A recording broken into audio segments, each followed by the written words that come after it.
ಕನ್ನಡ ಜಾನಪದ ಪರಿಷತ್ ಐತಿಹಾಸಿಕವಾಗಿ ಒಂದು ರಾಜ್ಯ ಜಾನಪದ ಸಮ್ಮೇಳನ ಮಾಡಲು ಹೊರಟಿದೆ. ಈ ಹಿಂದೆ ತರೀಕೆರೆಯಲ್ಲಿ ಮಹಾರಾಜರು ಉದ್ಘಾಟನೆ ಮಾಡಿದಂಥ ಒಂದು ರಾಜ್ಯ ಸಮ್ಮೇಳನ ಹೊರತುಪಡಿಸಿದರೆ ಸುಮಾರು 290 ಜನಕ್ಕೆ ಪ್ರಶಸ್ತಿ ಸನ್ಮಾನಗಳನ್ನ ಮಾಡ್ತಕ್ಕಂಥ, ನೂರಾರು ಕಲಾವಿದರನ್ನ ಸೇರಿಸ್ತಕ್ಕಂಥ, ವಿದ್ವಾಂಸರೊಂದಿಗೆ ವಿಚಾರಗೋಷ್ಠಿಯನ್ನು ನಡೆಸಿ ಬಹಿರಂಗ ಅಧಿವೇಶನದಲ್ಲಿ ವಿಶೇಷವಾಗಿ ಕಲಾವಿದರು ಮತ್ತು ವಿದ್ವಾಂಸರಿಗೆ ಹೊಸ ಹೊಸ ವಿಷಯಗಳನ್ನ ಮಂಡನೆ ಮಾಡಿ ಅದನ್ನು ಸರ್ಕಾರದ ಗಮನಕ್ಕೆ ತರ್ತಕ್ಕಂಥ ಸಮ್ಮೇಳನವನ್ನು ಇದೇ ತಿಂಗಳ 25ನೇ ತಾರೀಕಂದು ರವೀಂದ್ರ ಕಲಾಕ್ಷೇತ್ರದಲ್ಲಿ ಪೂರ್ತಿ ದಿನ ಮಾಡ್ತಾ ಇದ್ದೀವಿ.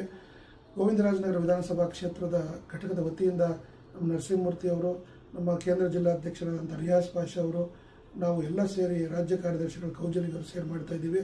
ಇದು ಬಹಳ ವಿಶೇಷವಾದಂಥ ಒಂದು ಸಮ್ಮೇಳನ. ಸರ್ಕಾರದ ಯಾವುದೋ ಅನುದಾನ ನಾವು ತಗೊಳ್ಳದೆ ಮಾಡ್ತಿದ್ದೀವಿ. ಎಷ್ಟೊಂದು ಜನ ಸರ್ಕಾರದ ಅನುದಾನದಿಂದ ಸಮ್ಮೇಳನಗಳು ಮಾಡ್ತಾರೆ. ಈಗಾಗಲೇ ನಾವು ಈ ವರ್ಷ 10 ಸಮ್ಮೇಳನಗಳು ಮಾಡಬೇಕು ಅಂತಿದ್ವಿ. ಈಗಾಗಲೇ ಉಡುಪಿ ಕೃಷ್ಣ ಮಠದಲ್ಲಿ ಒಂದು ಸಮ್ಮೇಳನ, ಶೃಂಗೇರಿಯಲ್ಲಿ ಒಂದು ಸಮ್ಮೇಳನ, ಬಾಗಲಕೋಟೆ ಅನಗವಾಡಿಯಲ್ಲಿ ಒಂದು ಸಮ್ಮೇಳನ, ಇದು 4ನೇ ಸಮ್ಮೇಳನ. ಇನ್ನು 6 ಸಮ್ಮೇಳನಗಳು ಸಹ ಫಿಕ್ಸ್ ಆಗಿದೆ.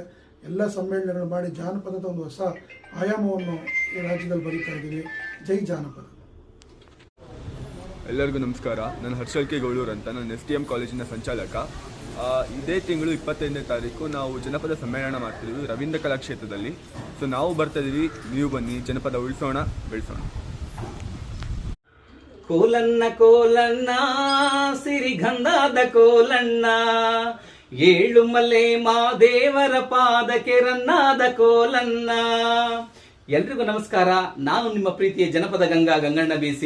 ಸ್ನೇಹಿತರೆ, ಇದೇ ತಿಂಗಳು 25ನೇ ತಾರೀಕು ಬೆಂಗಳೂರಿನ ರವೀಂದ್ರ ಕಲಾಕ್ಷೇತ್ರದಲ್ಲಿ ಡಾಕ್ಟರ್ S ಬಾಲಾಜಿರವರ ನೇತೃತ್ವದಲ್ಲಿ ಕನ್ನಡ ಜಾನಪದ ಪರಿಷತ್ ರಾಜ್ಯ ಘಟಕ ಹಾಗೂ ಬೆಂಗಳೂರಿನ ಗೋವಿಂದರಾಜನಗರ ವಿಧಾನಸಭಾ ಕ್ಷೇತ್ರದ ಘಟಕದ ಪ್ರಥಮ ರಾಜ್ಯ ಜನಪದ ಸಮ್ಮೇಳನವನ್ನ ಮಾಡ್ತಾ ಇದ್ದೇವೆ. ಈ ಒಂದು ಸಮ್ಮೇಳನದಲ್ಲಿ ಕಲಾವಿದರು, ಸಾಹಿತಿಗಳು, ಜನಪದ ವಿದ್ವಾಂಸರು, ಯುವಕರು, ಯುವತಿಯರು ಎಲ್ಲರೂ ಕೂಡ ಭಾಗವಹಿಸ್ತಾ ಇದ್ದಾರೆ.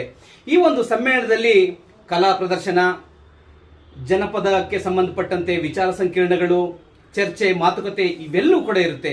ಮುಖ್ಯವಾಗಿ ಯುವಕರನ್ನ ಹಾಗೂ ಜನಪದ ಕಲಾವಿದರನ್ನ ಪ್ರೋತ್ಸಾಹಿಸುವ ಸಲುವಾಗಿ ಜನಪದಕ್ಕೆ ತರುವಂತ ನಿಟ್ಟಿನಲ್ಲಿ ಪ್ರಶಸ್ತಿ ಪ್ರದಾನ ಕೂಡ ಇದೆ.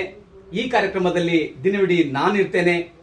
ಹಾಗಾಗಿ ನೀವೆಲ್ಲರೂ ಕೂಡ ಬರ್ತೀರಿ ಅನ್ನೋ ನಿರೀಕ್ಷೆಯಲ್ಲಿ ಇದ್ದೇನೆ.